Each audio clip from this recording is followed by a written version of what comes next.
Professor catedrático José Filipe Pinto e também politólogo está connosco neste jornal. Professor, bem-vindo. Ouvimos Donald Trump admitir que há negociações de facto a decorrer, espera que sejam positivas, mas também diz ao mesmo tempo que o tempo se está a esgotar, sempre com esta alta pressão aqui também em jogo. O que é que estará efetivamente para acontecer? Parece que estamos aqui todos quase uma espécie de contagem decrescente para que algo efetivamente aconteça. Muito boa tarde, Janete. Boa tarde aos senhores telespectadores. Não sabemos o que é que vai acontecer. Sabemos que Donald Trump se retirou do acordo nuclear com o Irão em 2018. E percebemos que, neste segundo mandato, ele quis ajustar contas com o Irão. Mas o Irão tem uma situação muito complicada, tanto a nível interno como a nível regional. E o que nós percebemos claramente é que Donald Trump, neste momento, está muito indeciso.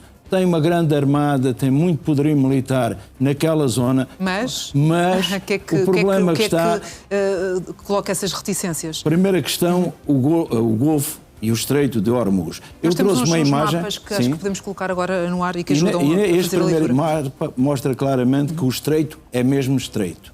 É um estreito que tem 54 km, onde é mais estreito, mas só 33 são navegáveis. E o que é que acontece? Isto está tudo ligado. Por este estreito passa, grosso modo, 1/5 do petróleo a nível mundial. E passa também 1/5 do gás natural a nível mundial. E nós precisamos desse petróleo e principalmente desse gás. A Europa, por exemplo, importa o gás a partir daqui. E nós percebemos quais são os países vizinhos. E os países vizinhos são todos aqueles que são vizinhos do Irão. São todos aqueles que são exportadores de petróleo e de gás, que, portanto, sai por ali. Depois há outro elemento. Repare, deviam ter já sido retomadas as negociações entre a parte russa, a parte ucraniana, com a mediação dos Estados Unidos. Em Abu Dhabi. Foram adiadas para 4 e 5. E porquê? Porque Abu Dhabi fica do outro lado do Estreito de Hormuz. E havia o perigo... As negociações trilaterais no âmbito da Ucrânia, sim. Parece que nada está ligado, está tudo ligado. E o que significa é que este mundo de múltiplas ordens tem muita dificuldade em encontrar equilíbrios, porque os desequilíbrios é que são a constante. Então o que é que acontece? Os Emirados estão do outro lado do Estreito de Hormuz. Isso significa que aquela região corria todo o risco de entrar numa guerra regional, se os Estados Unidos atacassem, portanto, o Irão. A outra imagem que eu trouxe ajuda-nos a perceber isso claramente. Porquê? Colocámos, mas foi durante pouco tempo. Aqui está.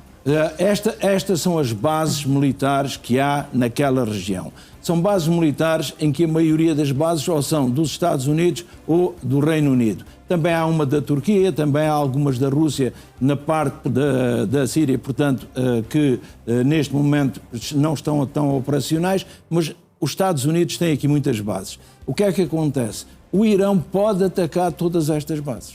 Com o quê? Com os mísseis de curto e médio alcance. E isto levantaria um problema de um conflito a nível regional. E por isso mesmo... Mas que também não interessa de todo aos Estados Unidos. Não interessa a ninguém. Não interessa aos Estados Unidos, porquê? Porque tem ali a Arábia Saudita, que é o seu principal aliado, mas tem relações privilegiadas, por exemplo, com os Emirados, com o Qatar, que são os exportadores do petróleo e do gás. E, portanto, se as suas economias forem atingidas, evidentemente que eles ficam também com problemas. Professor, e que tipo de acordo é que pode ser alcançado no âmbito do plano nuclear e depois também termos assistido aqui há meses à tal guerra dos 12 dias? Que tipo de acordo é que pode existir e que possa evitar uma ação mais difícil dos Estados Unidos em território iraniano? Tende a haver cedências dos dois lados. Neste momento o Irão tem enormes sanções que foram impostas pelos países europeus e pelos Estados Unidos. O Irão tem uma situação económica muito débil, decorrente precisamente deste elemento. Mas depois há um dado importante, é que na economia iraniana 20 a 40% está nas mãos da Guarda Revolucionária. Quer dizer que a Guarda Revolucionária acaba por influenciar toda a vida no Irão. E por isso a vida económica, a vida política e a vida também religiosa. Então o que é que acontece? Qual o acordo possível? É um acordo em que se troca o nuclear pelas sanções. Quer dizer que os Estados Unidos que saíram vão ter de voltar atrás e dizer o quê? Que vão diminuir o nível de sanções sobre o Irão.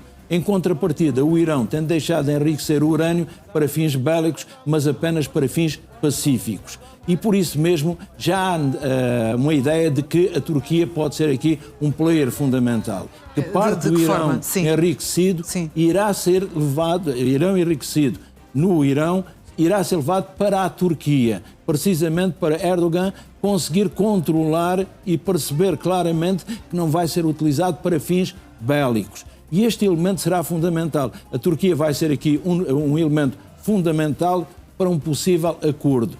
O que é que os Estados Unidos querem mostrar?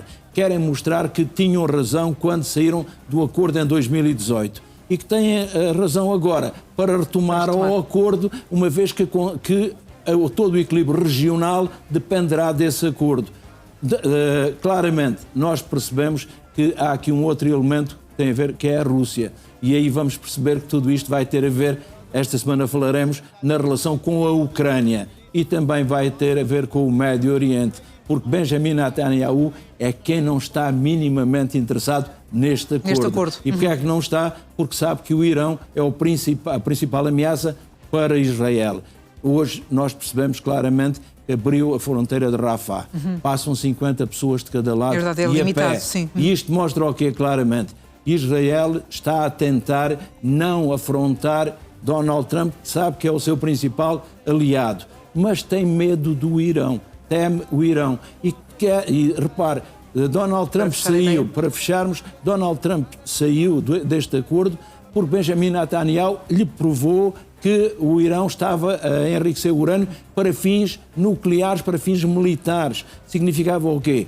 Ele conseguiu apresentar provas de que o Irão era uma ameaça. Por isso tivemos depois já este ano a Guerra dos 12 Dias. Não é previsível que tenhamos uma guerra deste tipo. O que é possível? A Arábia Saudita está a fazer uma enorme pressão. Para quê? Para que se chegue a um acordo. E o Donald Trump, como acabámos de ver, é sempre o mesmo discurso, acha que é sempre possível e que estão a falar muito seriamente. É evidente que isto vai precisar de contrapartidas dos dois lados e ele não é alguém muito hábil a negociar no que diz respeito às suas concessões. Professor. É mais hábil no sentido de impor a pressão e exigir à outra parte. Muito bem, professor. Muito obrigada por ter estado aqui connosco e uma boa tarde para si. Uma boa tarde.